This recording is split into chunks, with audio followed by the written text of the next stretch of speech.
আলোচনাতে নীলফামারী থেকে যোগ দিচ্ছেন আমাদের সহকর্মী রায়হান সুবক্তকেন। রায়হান, জাগোবাহে তিস্তা শ্লোকে আসলে তিস্তা নদী রক্ষা আন্দোলন যে গঠিত হয়েছে, সেখানে আসলে হাজার হাজার মানুষ গতকালকে, আমি এই মুহূর্তে দাঁড়িয়ে রয়েছি তিস্তা পাড়ের পশ্চিম পাড়ে। এখানে আসলে তিস্তা ব্যারেজের দুদিকে দুটি অনুষ্ঠান হচ্ছে, একই কর্মসূচিতে দুটি পয়েন্টে দুটি অনুষ্ঠান হচ্ছে। এখানে দুটিতেই কিন্তু আমি গতকাল থেকে আজকে পর্যন্ত যে জিনিসটা দেখেছি যে হাজার হাজার মানুষ কিন্তু এখানে নীলফামারী অংশের হেলিপ্যাড অংশে যেখানে অনুষ্ঠানটি হচ্ছে সেখানে এখানে কিন্তু এখনো আপনি আমার পিছনে আশেপাশে যে টেন্ট গুলো রয়েছে সেখানে কিন্তু তারা রয়েছেন, কর্মীরা তারা রয়েছেন।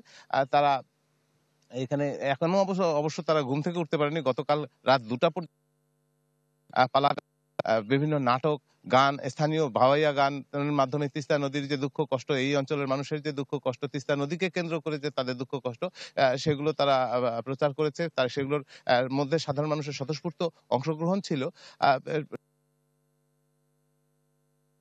কিন্তু রাজনৈতিক দলমত নির্বিশেষে বিভিন্ন শ্রেণী পেশার মানুষ অংশগ্রহণ করেছে।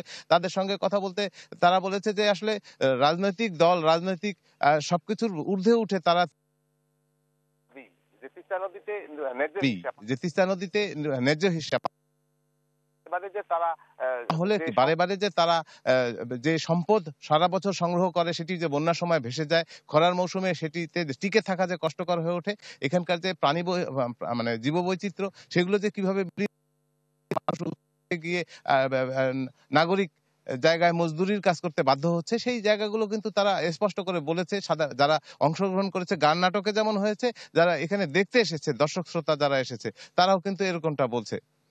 এরকম একটা অবস্থায় আজকে 11টার দিকে এখানে বিএনপির জাতীয় স্থায়ী কমিটির সদস্য বাবু গয়েশ্বরচন্দ্র তিনি কথা বলবেন।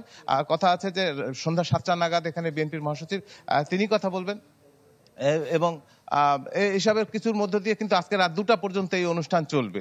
মূর্ছনা। রায়হান, আপনাকে ধন্যবাদ। দর্শক, নীলফামারী থেকে যুক্ত হয়েছিলেন আমাদের সহকর্মী রায়হান সুবক্তকেন।